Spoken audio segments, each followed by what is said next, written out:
Water heater വാങ്ങുമ്പോൾ ശ്രദ്ധിക്കേണ്ട കാര്യങ്ങൾ അഥവാ ഗീസർ വാങ്ങുമ്പോൾ ശ്രദ്ധിക്കേണ്ട കാര്യങ്ങൾ.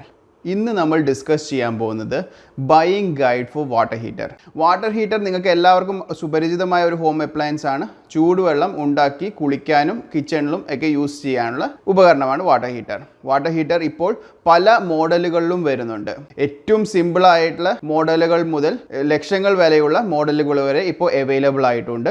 ഇത് വാങ്ങുമ്പോൾ ശ്രദ്ധിക്കേണ്ട കാര്യങ്ങൾ, അറിഞ്ഞിരിക്കേണ്ട കാര്യങ്ങൾ, കപ്പാസിറ്റി എങ്ങനെ സെലക്ട് ചെയ്യാം, ടെക്നോളജി ഏതാണ് നല്ലത്, അതുപോലെ തന്നെ നിങ്ങളുടെ water quality hard water soft വാട്ടറിനനുസരിച്ച് അതിൻ്റെ മോഡലുകൾ തിരഞ്ഞെടുക്കുമ്പോൾ ശ്രദ്ധിക്കേണ്ട കാര്യങ്ങൾ, അതുപോലെ തന്നെ പ്രഷറൈസ്ഡ് പമ്പ് യൂസ് ചെയ്യുന്ന ഹൈ റൈസ്ഡ് ബിൽഡിംഗ് പോലുള്ള സംഗതികളിൽ നിങ്ങൾ വാട്ടർ ഹീറ്റർ വെക്കുമ്പോൾ ശ്രദ്ധിക്കേണ്ട കാര്യങ്ങൾ. ഇതിനെക്കുറിച്ചൊക്കെ ഡീറ്റെയിൽഡ് ആയിട്ടുള്ള ഒരു വീഡിയോ ആയിരിക്കും. ഓരോ മോഡലുകളുടെയും അഡ്വാൻറ്റേജും ഡിസഡ്വാൻറ്റേജും ഡീറ്റെയിൽ ആയിട്ട് ഡിസ്കസ് ചെയ്യും. ഈ ഒരു വീഡിയോ കണ്ടാൽ നിങ്ങൾക്ക് വേറെ കൺഫ്യൂഷനൊന്നും ഉണ്ടാവേണ്ട ആവശ്യമില്ല ഒരു വാട്ടർ ഹീറ്റർ വാങ്ങുമ്പോൾ. ഹായ്, ഞാൻ Amrit Shishir, electrical consultant. Welcome to my channel Shishiram engineering service. Let's go into the details of this video.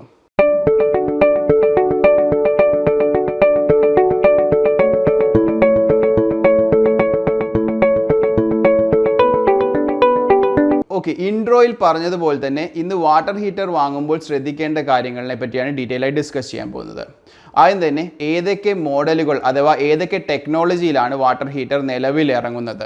പ്രധാനമായും ഈ പറഞ്ഞ 5 ടെക്നോളജിയിലാണ് ഒരു ഡൊമസ്റ്റിക് വാട്ടർ ഹീറ്റേഴ്സ് അവൈലബിൾ ആയിട്ട് വരുന്നത്. ഫസ്റ്റായി നിങ്ങൾ എല്ലാവരും കണ്ടിരിക്കും ഇലക്ട്രിക്കൽ ഇമേഴ്സിബിൾ ഹീറ്റർ റോഡ്സ്. സാധാരണ കോയിൽ ടൈപ്പ്, നമ്മൾ ഏറ്റവും ചീപ്പും ഏറ്റവും ഹാൻഡി ആയിട്ടുള്ള സാധനമാണ്. പിന്നെ ഇലക്ട്രിക്കൽ ഇൻസ്റ്റന്റ് വാട്ടർ ഹീറ്റേഴ്സ് 1 മുതൽ 3 ലിറ്റർ വരെ സ്റ്റോറേജ് കപ്പാസിറ്റിയേ ഉള്ളൂ. പിന്നെ കാണുന്നത് ഇലക്ട്രിക്കൽ സ്റ്റോറേജ് വാട്ടർ ഹീറ്റർ 6 മുതൽ അതിന് മുകളിൽ സ്റ്റോറേജ് കപ്പാസിറ്റി ഉള്ള ഒരു മോഡലാണ്. സോളാർ വാട്ടർ ഹീറ്റർ, അതുപോലെ തന്നെ ഗ്യാസ് വാട്ടർ ഹീറ്റർ. ഇതാണ് പ്രധാനമായും നമ്മൾ കണ്ടുവരുന്ന ടെക്നോളജി അല്ലെങ്കിൽ മോഡലുകൾ. ഇതിനെ പറ്റിയൊക്കെ ഡീറ്റെയിൽ ആയിട്ട് നമുക്കൊന്ന് നോക്കാം. ആദ്യം തന്നെ ഇലക്ട്രിക്കൽ ഇമേർഷൻ വാട്ടർ ഹീറ്റർ. എല്ലാവരും ഇത് കണ്ടിട്ടുണ്ടാവും. പ്രത്യേകിച്ചും പണ്ടുള്ള ജനറേഷൻ ഡെഫിനറ്റ് ആയിട്ടും കണ്ടിട്ടുണ്ടാവും. കാരണം ഇതാണ് ശരിക്കും വാട്ടർ ഹീറ്ററിന്റെ ഒക്കെ ഒരു പ്രാചീനമായിട്ടുള്ള ഒരു മോഡൽ. വളരെ സിമ്പിൾ ആയിട്ടുള്ള ഒരു സംഭവമാണ്. ഇതിനെ പറ്റി എക്സ്പ്ലെയിൻ ചെയ്യുന്നതിനെക്കാട്ടും മുന്നേ ഞാൻ ഒരു ഇലക്ട്രിക് വാട്ടർ ഹീറ്റർ എങ്ങനെയാണ് വർക്ക് ചെയ്യുന്ന ഒന്ന് മെക്കാനിസം ഷോർട്ട് ആയിട്ട് പറഞ്ഞുതരാം. എല്ലാ ഇലക്ട്രിക്കൽ വാട്ടർ ഹീറ്ററും ബേസിക് ആയിട്ട് വർക്ക് ചെയ്യുന്ന ഒരു ഹീറ്റിംഗ് കോയിൽ എന്ന ഒരു ഭാഗം വെച്ചിട്ടാണ്. അതിൻ്റെ അകത്ത് ഒരു റെസിസ്റ്റീവ് ഹീറ്റിംഗ് കോയിലാണ് ഉള്ളത്. നമ്മൾ ബൾബിൽ ഒരു ഫിലമെന്റ് കാണുന്നത് പോലെ തന്നെ ഒരു കോയിൽ. ബൾബിലെ ഫിലമെന്റ് വെളിച്ചവും ചൂടുമാണ് നിർമ്മിക്കുന്നതെങ്കിൽ ഈ കോയിൽ വെറും ഹീറ്റ് മാത്രമേ ജനറേറ്റ് ചെയ്യുള്ളൂ. ഈ കോയിലിലൂടെ കറണ്ട് കടത്തി വിടുമ്പോൾ അത് ചൂടാവുകയും ഹീറ്റ് ട്രാൻസ്മിറ്റ് ചെയ്യുകയും ചെയ്യും. ഈ കോയിലിൽ കറണ്ട് ഡയറക്റ്റ് ട്രാൻസ്മിറ്റ് ചെയ്യുന്നതാണ്. ഇതിന്റെ മുകളിൽ ഒരു ഇൻസുലേറ്റഡ് ലെയർ കൊടുക്കുന്നു. അതിന്റെ മുകളിലൂടെയാണ് നമ്മൾ പുറത്ത് കാണുന്ന മെറ്റാലിക് ആയിട്ടുള്ള കോയിലിന്റെ കവറിങ്. ഇതാണ് ഒരു ബേസിക് ആയിട്ടുള്ള ഒരു കോയിൽ വരുന്നത്. ഈ കോയിൽ ടെമ്പറേച്ചർ ക്രിയേറ്റ് ചെയ്യും. ഇതിന്റെ ടെമ്പറേച്ചർ കൺട്രോൾ ചെയ്യാൻ വേണ്ടി ഒരു ടെമ്പറേച്ചർ കൺട്രോളർ അഥവാ തെർമോസ്റ്റാറ്റ് ഫിക്സ് ചെയ്തിട്ടുണ്ട്. ഈ തെർമോസ്റ്റാറ്റിൽ സെറ്റ് ചെയ്ത ടെമ്പറേച്ചർ ആകുമ്പോൾ ഇലക്ട്രിക്കൽ സപ്ലൈ കട്ട് ഓഫ് ചെയ്യുകയും പിന്നീട് ടെമ്പറേച്ചർ കുറയുമ്പോൾ വീണ്ടും ഈ ഇലക്ട്രിക്കൽ സപ്ലൈ റീകണക്ട് ചെയ്യുകയുമാണ് ബേസിക് ആയിട്ട് ചെയ്യുന്നത്. ഈ ടെക്നോളജിയാണ് എല്ലാ ഇലക്ട്രിക്കൽ ഹീറ്ററിംഗ് ഉപകരണങ്ങൾക്കുള്ളിലും ഉള്ളത്. ഇലക്ട്രിക്കൽ ഇമേർഷൻ ഹീറ്റർ റോഡിലും ഇതേ സംഭവങ്ങൾക്ക് തന്നെയാണ് ഉള്ളത്. ഇത് കൂടാതെ വേറെ ഒരു സ്റ്റോറേജ് ടാങ്കും ഒന്നുമില്ല. ഈ റോഡ് തന്നെയാണ് അതിന്റെ പ്രധാനമായ ഹീറ്റിംഗ് പാർട്ട്. ഇതിന്റെ പ്രധാനപ്പെട്ട അഡ്വാൻറ്റേജ് എന്താണെന്ന് വെച്ചാൽ ചീപ്പ് റേറ്റ് ആണ്. വളരെ തുച്ഛമായ റേറ്റിൽ നമുക്കിത് വാങ്ങാൻ പറ്റും. അതുപോലെ തന്നെ വളരെ ചെറുതാണ്. നമുക്കിത് എവിടെ വേണമെങ്കിലും കൊണ്ടുപോകാം. ചെറിയൊരു ഹാൻഡ് ബാഗിൽ വരെ ഇത് ഇട്ടിട്ട് നമുക്ക് ട്രാവൽ ചെയ്യുമ്പോൾ യൂസ് ചെയ്യാൻ പറ്റും. ഇതിന്റെ ഒരു റിസ്ക് ഫാക്ടർ എന്താണെന്ന് പറഞ്ഞാൽ, ഞാൻ ഇതിന്റെ പ്രിൻസിപ്പിൾ പറയാനുള്ള ബേസിക് കാരണം ഇതിന്റെ റിസ്ക് ഫാക്ടറിനെ കുറിച്ച് നിങ്ങൾക്ക് ബോധ്യപ്പെടുത്താനാണ്. ഇതിന്റെ ഉള്ളിൽ ഞാൻ പറഞ്ഞതുപോലെ തന്നെ ഒരു ഹീറ്റിംഗ് കോയിലിലൂടെ കറണ്ട് കടത്തി വിടുമ്പോഴാണ് ഇത് ചൂട് സൃഷ്ടിക്കുന്നത്. ഈ ഹീറ്റിംഗ് കോയിൽ പുറത്തെ മെറ്റാലിക് കോയിലായി ടച്ച് ചെയ്യാതിരിക്കാൻ ഒരു ഇൻസുലേറ്റിംഗ് പൗഡർ ലെയർ കൊടുത്തിട്ടുണ്ട്. ഇൻ കേസ് നമ്മൾ ഇത് ഹാൻഡിൽ ചെയ്യുമ്പോഴോ അല്ല കാലപ്പഴക്കം കാരണമോ ഈ ഇൻസുലേഷൻ മെറ്റീരിയലിൽ ചെറിയൊരു കേടുപാടുകൾ വന്നിട്ടുണ്ടെങ്കിൽ നമ്മുടെ കോയിലൂടെ പോകുന്ന കറണ്ട് മെറ്റാലിക് ബോഡിയിലേക്ക് പ്രവഹിക്കുകയും അതിലൂടെ വെള്ളത്തിലേക്ക് വരാനും നമ്മുടെ ശരീരത്തിൽ ഷോക്ക് ഏൽക്കാനും സാധ്യതയുണ്ട്. ഇച്ചിരി റിസ്ക് ഉള്ള ഒരു സാധനമാണ്. കാരണം പ്രത്യേകിച്ചും ഇതൊരു സ്റ്റാറ്റിക് ആയിട്ടുള്ള നമ്മൾ ഹാൻഡിൽ ചെയ്ത് അങ്ങോട്ടും ഇങ്ങോട്ടും മാറ്റി വെക്കുമ്പോഴൊക്കെ ഇതിന്റെ കണക്ഷൻസും റോഡ്സും ഡാമേജ് വരാനുള്ള സാധ്യത കൂടുതലാണ്. ഇതാണ് ഈ ഇമേർഷൻ വാട്ടർ ഹീറ്ററിനെ പറ്റി പറയാനുള്ളത്. നെക്സ്റ്റ് നമുക്ക് ഇൻസ്റ്റന്റ് വാട്ടർ ഹീറ്ററിനെ പറ്റി നോക്കാം. ഒരു instant water heater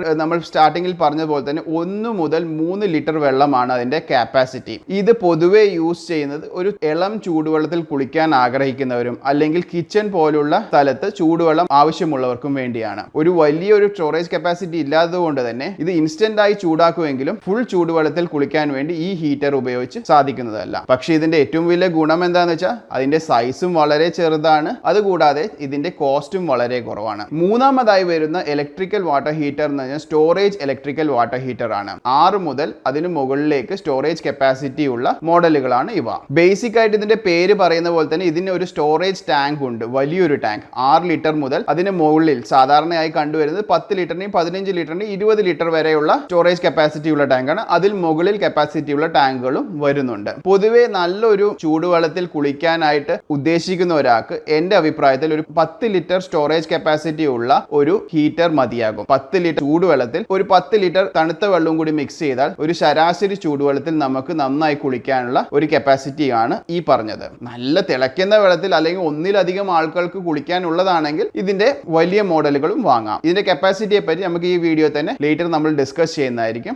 next മോഡലായ solar water ഹീറ്ററിനെ പറ്റി നമുക്ക് ഡിസ്കസ് ചെയ്യാം. സോളാർ വാട്ടർ ഹീറ്റർ പേര് പറയുന്ന പോലെ തന്നെ സോളാർ എനർജിയിൽ വർക്ക് ചെയ്യുന്നതാണ്. നമുക്ക് ഒരിക്കൽ വാങ്ങി ഇൻസ്റ്റാൾ ചെയ്ത് കഴിഞ്ഞാൽ പിന്നെ കറണ്ട് ബില്ലിനെ ഓർത്ത് ഇത് യൂസ് ചെയ്യുമ്പോൾ പേടിക്കേണ്ട ആവശ്യമില്ല. സോളാർ വാട്ടർ ഹീറ്ററിന്റെ വർക്കിംഗ് പ്രിൻസിപ്പിളും കാര്യങ്ങളും നമുക്ക് ഡീറ്റെയിൽ ആയിട്ട് മറ്റൊരു വീഡിയോയിൽ ഡിസ്കസ് ചെയ്യാം, അല്ലെങ്കിൽ വീഡിയോയുടെ ലെങ്ത് ഒരുപാട് കൂടുവാൻ സാധ്യതയുണ്ട്. എനിവേ, സോളാർ വാട്ടർ ഹീറ്റർ എന്റെ പേഴ്സണൽ അഭിപ്രായത്തിൽ വാങ്ങേണ്ടത് നമ്മൾ ഒരു കുടുംബത്തിൽ എല്ലാവരും എല്ലാ സീസണിലും ചൂടുവെള്ളത്തിൽ കുളിക്കുന്ന ഒരു സ്വഭാവമുള്ളവരാണെങ്കിൽ സോളാർ വാട്ടർ ഹീറ്റർ വളരെ നല്ലതായിരിക്കും. അതുപോലെ തന്നെ നമ്മളൊരു പുതിയ വീട് ഉണ്ടാക്കുന്ന സമയത്ത് സോളാർ വാട്ടർ ഹീറ്റർ കണക്ട് ചെയ്യാനുള്ള പൈപ്പിങ്ങുകൾ ഇട്ടുവെക്കുന്നത് വളരെ നല്ലതാണ്. നിങ്ങൾ ഇപ്പോൾ തൽക്കാലം വെച്ചിട്ടില്ലെങ്കിൽ ഭാവിയിൽ അത് നിങ്ങൾക്ക് യൂസ് ചെയ്യാം. ഇതിന്റെ ഡിസഡ്വാൻറ്റേജ് ഞാൻ പറഞ്ഞുതരാം. സാധാരണ കേരളത്തിൽ നമ്മൾ എല്ലാവരും ചൂടുവെള്ളത്തിൽ കുളിക്കാൻ ആഗ്രഹിക്കുന്ന സമയം നല്ല മഴക്കാലത്താണ്. ഈ മഴക്കാലത്ത് തന്നെ പൊതുവെ സൂര്യൻ വരാത്തത് കൊണ്ടും നല്ലൊരു ചൂടുവെള്ളം കിട്ടാൻ ബുദ്ധിമുട്ടായിരിക്കും. ഇങ്ങനെയുള്ള സമയത്ത് സോളാർ വാട്ടർ ഹീറ്റർ ഉപയോഗിക്കുന്നത് നമുക്ക് അത്ര അനുയോജ്യമായിരിക്കില്ല. ഇപ്പോൾ സോളാർ വാട്ടർ ഹീറ്റർ തന്നെ ഹൈബ്രിഡ് മോഡലുകളും അവൈലബിൾ ആണ്. അതായത് സോളാർ വാട്ടർ ഹീറ്റർ തന്നെ ഇലക്ട്രിക്കൽ വാട്ടർ ഹീറ്ററും കൂടി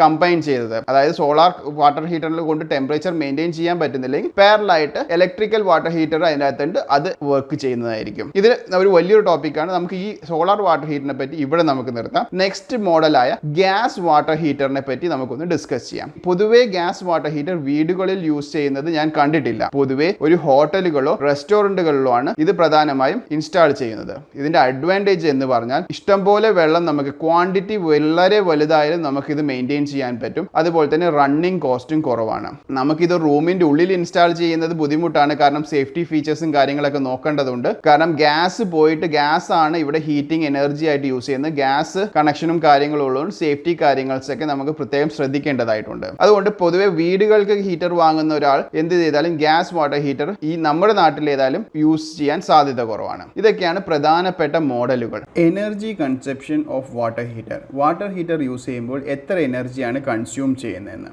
ഇതിനെപ്പറ്റി പറയാൻ ആദ്യം വാട്ടർ ഹീറ്റർ എത്ര വാട്ടേജിന്റെ അല്ലെങ്കിൽ പവർ റേറ്റിംഗ് എത്രയാണെന്ന് ആദ്യം പറയണം. 2000 വാട്ട് ആണ് ഞാൻ ഇതിൽ നോക്കിയപ്പോൾ മാർക്കറ്റിൽ അവൈലബിളിലുള്ള മോഡൽ നോക്കിയപ്പോൾ ഒരു ആവറേജ് ആയിട്ട് കാണും. ഇതിൽ കുറഞ്ഞതുമുണ്ട് കൂടിയതുമുണ്ട്. നമുക്കൊരു എക്സാമ്പിൾ എന്ന നിലയിൽ 2000 വാട്ട് പവർ റേറ്റിംഗ് ഉള്ള ഒരു വാട്ടർ ഹീറ്റർ ഇവിടെ കൺസിഡർ ചെയ്യാം. ഒരു ആവറേജ് യൂസിങ് ടൈം, അതായത് ഒരാൾ കുളിക്കാൻ സാധാരണയായി 15 മിനിറ്റ് ഓൺ ചെയ്ത് വെച്ച് കഴിഞ്ഞാൽ ഒരാൾ കുളിക്കാൻ വേണ്ടി ആവറേജ് ആയിട്ട് ഒരു 1/2 യൂണിറ്റ് പവർ ആണ് കൺസ്യൂം ചെയ്യുന്നത്. ഇതൊരു അപ്രോക്സിമേറ്റ് കണക്കാണ്. ഇതേപോലെ തന്നെ ഞാൻ വേറൊരു കാര്യം കൂടി, പ്രൈസും ഞാൻ ഈ വീഡിയോയിൽ ഇവിടെ മെൻഷൻ ചെയ്യുന്നില്ല. പക്ഷേ എല്ലാത്തിൻ്റെയും പ്രൈസും ഓൺലൈൻ ബൈയിങ് ലിങ്കും ഞാൻ ഡിസ്ക്രിപ്ഷനിൽ കൊടുക്കുന്നതായിരിക്കും. ഇവിടെ പ്രൈസ് കൊടുക്കാത്തത് കാരണം എന്ന് വെച്ച് കഴിഞ്ഞാൽ പ്രൈസ് വളരെ വേരിയിങ് ആയിട്ടുള്ള ഒരു നമ്പറാണ്. കാരണം ഇപ്പോൾ ഒരു ഓഫർ സീസൺ വരുന്നു, ഒരു ഫെസ്റ്റീവ് സീസൺ വരുമ്പോൾ ഓൺലൈനുകാർ ഓഫറും കാര്യങ്ങളൊക്കെ കൊടുക്കുമ്പോൾ നമ്മൾ ഇപ്പോൾ കൊടുക്കുന്ന പ്രൈസിന്റെ നേരെ പകുതിക്ക് ചിലപ്പോൾ കിട്ടിയെന്ന് വരാം. അതുകൊണ്ട് ഞാൻ ഒരിക്കലും പ്രൈസ് ഇവിടെ കൊടുക്കുന്നില്ല. വീഡിയോയുടെ ഡിസ്ക്രിപ്ഷനിൽ പോയി കഴിഞ്ഞാൽ എല്ലാത്തിൻ്റെയും ഓൺലൈൻ ബൈയിങ് ലിങ്കും കാര്യങ്ങളും കാണാവുന്നതാണ്. അവിടെ പോയി പ്രൈസ് ചെക്ക് ചെയ്യുന്നതാണ് നല്ലത്. നമുക്കിനി ചർച്ച ചെയ്യേണ്ടത് ഈ മോഡലുകൾ തന്നെ വാങ്ങുമ്പോൾ ശ്രദ്ധിക്കേണ്ട കാര്യങ്ങൾ എന്തൊക്കെയാണെന്ന്. ഏറ്റവും ആദ്യം തന്നെ നമ്മൾ ഈ മോഡൽ ഏതെങ്കിലും ഒന്ന് ഡിസൈഡ് ചെയ്താൽ തന്നെ നമ്മൾ വാങ്ങേണ്ട സംഭവത്തിന്റെ കപ്പാസിറ്റി എത്രയാണെന്ന് ഡിസൈഡ് ചെയ്യണം. അതുപോലെ തന്നെ energy efficiency, maintenance, warranty and safety features, പിന്നെ വെള്ളത്തിന്റെ ക്വാളിറ്റി. വെള്ളത്തിന്റെ ക്വാളിറ്റി വളരെ ഇമ്പോർട്ടൻ്റ് ആണ്. പ്രത്യേകിച്ചും ഹാർഡ് വാട്ടർ അല്ലെങ്കിൽ ബോർവെല്ലുകളൊക്കെ യൂസ് ചെയ്യുന്ന ആളുകൾക്ക് വാട്ടർ ഹീറ്റർ വളരെ നല്ലൊരു ക്വാളിറ്റിയിൽ സെലക്ട് ചെയ്യേണ്ടത് ഇമ്പോർട്ടൻ്റ് ആയിട്ടുള്ള ഒരു കാര്യമാണ്. ഇതുപോലെ തന്നെ പ്രഷറൈസ്ഡ് പമ്പുകൾ യൂസ് ചെയ്യുന്നവരും വാട്ടർ ഹീറ്റർ വാങ്ങുമ്പോൾ പ്രത്യേകം ശ്രദ്ധിക്കണം. പിന്നെ ഒരു ഫീച്ചറാണ് ഞാൻ സ്മാർട്ട് ഫീച്ചർ എന്ന് പറഞ്ഞു ഉദ്ദേശിക്കുന്നത്. ഇത് ഒരു മാനുഫാക്ചറുടെ ഇമാജിനേഷൻ വെച്ച് മാറി മറിഞ്ഞിരിക്കും. നമുക്കറിയാമല്ലോ ഇപ്പോൾ എല്ലാം സ്മാർട്ടാണ്. വൈഫൈ കണക്ടിവിറ്റിയും മൊബൈൽ കണക്ടിവിറ്റിയും ഒക്കെ ഉള്ള ഒരുപാട് പുതിയ പുതിയ ടെക്നോളജീസ് ഇൻബിൽഡ് ചെയ്തിട്ടുള്ള വാട്ടർ ഹീറ്റേഴ്സ് വരുന്നുണ്ട്. ഇതിനെപ്പറ്റിയൊക്കെ നമുക്കൊന്ന് ഓടിച്ചു നോക്കാം. ആദ്യം തന്നെ സൈസാണ് അല്ലെങ്കിൽ കപ്പാസിറ്റി ക്രൈറ്റീരിയ. ഒരു വീട്ടിലേക്ക് വേണ്ട കപ്പാസിറ്റി 5 ലിറ്റർ വേണോ, 6 ലിറ്റർ വേണോ, 10 ലിറ്റർ വേണോ, 15 ലിറ്ററോ, ഇതെങ്ങനെ ഡിസൈഡ് ചെയ്യാം? അതിനെപ്പറ്റി നമുക്കൊന്ന് നോക്കാം. ഒരു ശരാശരി 2 ആൾ യൂസ് ചെയ്യുന്ന ഒരു ബാത്റൂം ആണെങ്കിൽ 6 മുതൽ 10 ലിറ്റർ വരെ കപ്പാസിറ്റി ഉള്ള ഒരു വാട്ടർ ഹീറ്റർ മതിയാവും. ഇത് സ്റ്റോറേജ് വാട്ടർ ഹീറ്ററിനെ പറ്റിയാണ് ഞാൻ സംസാരിക്കുന്നത് കേട്ടോ. അതുപോലെ തന്നെ ഇപ്പൊ നല്ല തണുപ്പുള്ള ഒരു സ്ഥലമാണ്. അങ്ങനെയുള്ള സ്ഥലത്ത് നമുക്ക് 15 ലിറ്റർ സ്റ്റോറേജ് കപ്പാസിറ്റി ഉള്ള വാട്ടർ ഹീറ്റർ ആയിരിക്കും ഉചിതം 1 മുതൽ 2 ആളുകൾക്ക്. അതേസമയം 3 മുതൽ 4 ആളുകൾ യൂസ് ചെയ്യുന്ന ബാത്റൂം ആണെങ്കിൽ 15 ലിറ്റർ കപ്പാസിറ്റി ഉള്ള ഒരു വാട്ടർ ഹീറ്റർ വാങ്ങാൻ ശ്രദ്ധിക്കുക. അതേസമയം നമ്മൾ ഒരു നല്ല തണുപ്പുള്ള സ്ഥലത്താണ് താമസിക്കുന്നതെങ്കിൽ 25 ലിറ്റർ ഉള്ള വാട്ടർ ഹീറ്റർ ആയിരിക്കും ഈ 3 മുതൽ 4 ആളുകൾക്ക് അനുയോജ്യമായിട്ടുള്ളത്. ഇതിൽ കൂടുതൽ ആളുകളോ അല്ലെങ്കിൽ ബാത്ത് ടബിൽ വെള്ളം നിറയ്ക്കാൻ, ചൂടുവെള്ളം നിറയ്ക്കാൻ ആവശ്യമുള്ളവർക്ക് ഒരു 35 ലിറ്റർ സ്റ്റോറേജ് കപ്പാസിറ്റി ഉള്ള വാട്ടർ ഹീറ്റർ ആയിരിക്കും ഏറ്റവും ഉചിതം. ഇതുപോലെ തന്നെ നമുക്ക് ഇൻസ്റ്റന്റ് വാട്ടർ ഹീറ്ററിനെ പറ്റി ഡിസ്കസ് ചെയ്തപ്പോൾ ഞാൻ പറഞ്ഞു, ഇളം ചൂടുവെള്ളത്തിൽ കുളിക്കാൻ ആഗ്രഹിക്കുന്നവരും അല്ലെങ്കിൽ വളരെ കുറച്ച് ചൂടുവെള്ളം ആവശ്യമുള്ള കിച്ചൺ പോലെയുള്ള സ്ഥലങ്ങൾക്ക് ഇൻസ്റ്റന്റ് വാട്ടർ ഹീറ്റർ ആയിരിക്കും നല്ലത്. അതുപോലെ തന്നെ ഇമ്മേഴ്സിബിൾ റോഡ് വാങ്ങേണ്ടവർ നമ്മൾ ട്രാവൽ ചെയ്യുന്നതും അല്ലെങ്കിൽ ഹോസ്റ്റൽ പോലെയുള്ള ഒരു സ്ഥലത്ത് അത്യാവശ്യത്തിൽ ചൂടുവെള്ളത്തിൽ കുളിക്കേണ്ട ആളുകൾക്കും ഇമ്മേഴ്സിബിൾ വാട്ടർ ഹീറ്ററുകൾ വാങ്ങുന്നത് നല്ലതായിരിക്കും. അടുത്തതായി നമ്മൾ ശ്രദ്ധിക്കേണ്ടത് എനർജി എഫിഷ്യൻസി ആണ്. ഞാൻ ഇവിടെ ഡീറ്റെയിൽ ആയിട്ട് ഡിസ്കസ് ചെയ്യാൻ ഉദ്ദേശിക്കുന്ന ഇലക്ട്രിക്കൽ വാട്ടർ ഹീറ്ററിനെ കുറിച്ച് ആയതുകൊണ്ട് തന്നെ ഇലക്ട്രിക്കൽ എഫിഷ്യൻസി വളരെ ഇമ്പോർട്ടന്റ് ആണ്. അതായത് ഇപ്പോൾ സ്റ്റോറേജ് വാട്ടർ ഹീറ്റർ വാങ്ങുമ്പോൾ BEE റേറ്റിംഗ് കമ്പനികൾ വെക്കേണ്ടത് നിർബന്ധമാണ്. അതായത് നിങ്ങൾക്ക് എല്ലാ മോഡലുകളും അതിന്റെ സ്റ്റാർ റേറ്റിംഗ് രേഖപ്പെടുത്തേണ്ടതാണ്. ഇങ്ങനെ നിങ്ങൾ വാങ്ങുമ്പോൾ നിങ്ങൾ ശ്രദ്ധിക്കേണ്ട കാര്യം, സ്റ്റാർ റേറ്റിംഗ് ഏറ്റവും മാക്സിമം ഉള്ളത് തന്നെ നോക്കി വാങ്ങുക. ഒരു 1000-ഓ 500-ഓ കൂടുതൽ കൊടുത്താൽ തന്നെ സ്റ്റാർ റേറ്റിംഗ് മാക്സിമം ഉള്ളത് വാങ്ങാൻ പ്രത്യേകം ശ്രദ്ധിക്കുക. ഈ 1000-ഉം 500-ഉം നിങ്ങൾക്ക് റെഗുലർ ആയിട്ട് യൂസ് ചെയ്യുന്ന ഒരാളാണെങ്കിൽ ഒരു കൊല്ലം കൊണ്ട് തന്നെ നിങ്ങൾക്ക് ഈ പൈസ ലാഭമായി മാറും. നെക്സ്റ്റ് എനിക്ക് ഡിസ്കസ് ചെയ്യാനുള്ളത് മെയിൻ്റനൻസ്, വാറണ്ടി ആൻഡ് സേഫ്റ്റി. വാറണ്ടിയെ കുറിച്ച് പ്രത്യേകിച്ച് പറയേണ്ട ഒന്നുമില്ല. കിട്ടാവുന്നതിൽ ഏറ്റവും നല്ല ക്വാളിറ്റി, നല്ല ബ്രാൻഡിൽ നല്ല വാറണ്ടി തരുന്ന ഒരു ബ്രാൻഡ് തന്നെ നോക്കി വാങ്ങുക. വാറണ്ടി തരാത്തതും ചെറിയ വാറണ്ടി, അതായത് 6 മാസം മാത്രം വാറണ്ടി തരുന്നതുമായ മോഡലുകൾ വാങ്ങാതിരിക്കുന്നതാണ് നല്ലത്. സേഫ്റ്റിയെ കുറിച്ച് എനിക്ക് പ്രധാനമായും പറയാനുള്ളത്, ഗീസറിന് വേണ്ടി വയർ ചെയ്യുമ്പോൾ അല്ലെങ്കിൽ വാട്ടർ ഹീറ്ററിന് വേണ്ടി വയർ ചെയ്യുമ്പോൾ എയർ കണക്ടിവിറ്റി വയർ അല്ലെങ്കിൽ പ്ലഗ് പോയിന്റിൽ എർത്ത് കൊടുക്കാൻ പ്രത്യേകം ശ്രദ്ധിക്കണം. നിങ്ങൾ ഒരു ഹൗസ് വയറിംഗ് ചെയ്യുന്ന ആളാണെങ്കിൽ പ്രത്യേകം ശ്രദ്ധിക്കണം. അതുപോലെ തന്നെ ഒരു ഹൗസ് ഓണർ ആണെങ്കിൽ നിങ്ങൾ നിങ്ങളുടെ വീട്ടിൽ ഗീസറിലേക്ക് പോകുന്ന വയറിൽ എർത്ത് വയർ വലിച്ചിട്ടുണ്ടോ എന്ന് പ്രത്യേകം മനസ്സിലാക്കേണ്ട അത്യാവശ്യമായിട്ടുള്ള കാര്യമാണ്. കാരണം കറണ്ടും വെള്ളവും ഒരേ സ്ഥലത്ത് യൂസ് ചെയ്യുന്ന ഒരു സ്ഥലമാണ്. ഇൻ കേസ് എന്തെങ്കിലും ഒരു ആക്സിഡന്റോ ഡാമേജോ സംഭവിച്ചാൽ ഷോക്ക് അടിക്കാനുള്ള ചാൻസ് വളരെ വലുതാണ്. അതുകൊണ്ട് നിർബന്ധമായും എർത്തിന്റെ സേഫ്റ്റി എന്ത് ചെയ്താലും കൊടുക്കാൻ ശ്രദ്ധിക്കണം. അഥവാ പഴയ ഒരു വീട്ടിൽ ഇല്ലെങ്കിൽ നിർബന്ധമായും നിങ്ങൾ ഒരു ഇലക്ട്രീഷ്യനെ വിളിച്ച് അവിടെ വയർ ചെയ്യാൻ ശ്രദ്ധിക്കുക. നെക്സ്റ്റ് എനിക്ക് ഡിസ്കസ് ചെയ്യാൻ വാട്ടർ ക്വാളിറ്റിയും വാട്ടർ ടൈപ്പിനെ പറ്റിയാണ്. അതായത് സോഫ്റ്റ് വാട്ടർ, ഹാർഡ് വാട്ടർ. പ്രധാനമായും നമ്മുടെ നാട്ടിൽ ഹാർഡ് വാട്ടർ വരുന്നത് ബോർവെൽ യൂസ് ചെയ്യുന്ന സ്ഥലത്തിലാണ്. ബോർവെൽ യൂസ് ചെയ്യും നമ്മുടെ വെള്ളത്തിൽ ഒരുപാട് minerals, for example calcium, magnesium പോലുള്ള ഒരുപാട് മിനറൽസുകൾ ഉണ്ടാവും. ഇത് വെള്ളം ചൂടാവുന്ന സമയത്ത് ഇത് ഓക്സൈഡുകളായി, സ്കെയിലിംഗ്സ് ആയി